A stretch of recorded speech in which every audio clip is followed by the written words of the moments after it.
I think actually warfare provides the best examples of the sorts of cases where you might feel that our instinctive unwillingness to cause death gets in the way of doing what is in the circumstances the best thing to do. And one of the things you have to train soldiers to do is to run against the instinct that perhaps stops us pushing the man off the bridge, as it were. I do want to say, though, that that's an instance of, I think, the kind of complexity that I think is missing in some of the discussion of these things in the professional literature, because what that suggests is that what's at stake here is, in certain sense, what kind of person you want to be. Most of us don't want to be the kind of person who could push someone off a bridge, but we have to train soldiers to be the kind of people that can. Another example from Douglas on Staten Island. Hi, you're on the air.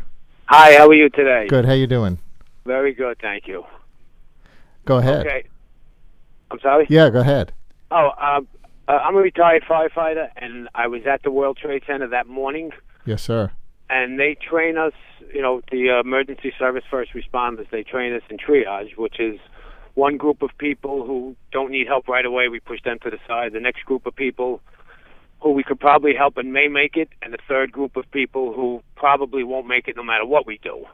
So that morning, there was a number of people that had to be stepped over because there was no possible way we could get them out of that, nor get them to an ambulance or anything. So we kind of had to just look at them and say sorry and move on. When you get that training and then have to apply that decision-making in real life, how hard is that for you?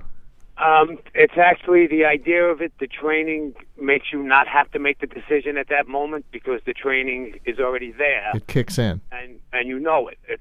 You're looking sorry, and because there's a task at hand that has to be done, and with the proper training, you focus on that task and you kind of move on. I mean, that's not to say later on it doesn't bother you, because it certainly does. Sure.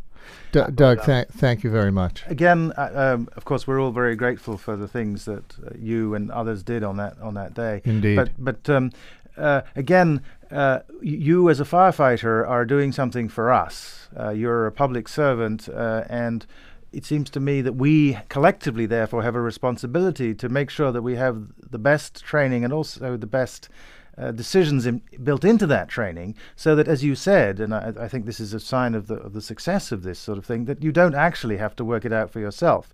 You're acting for us. We collectively have decided what the priorities in triage should be, and so not only can you do what in the circumstances is probably the best thing to do, but you don't need to bear the moral weight all on your own.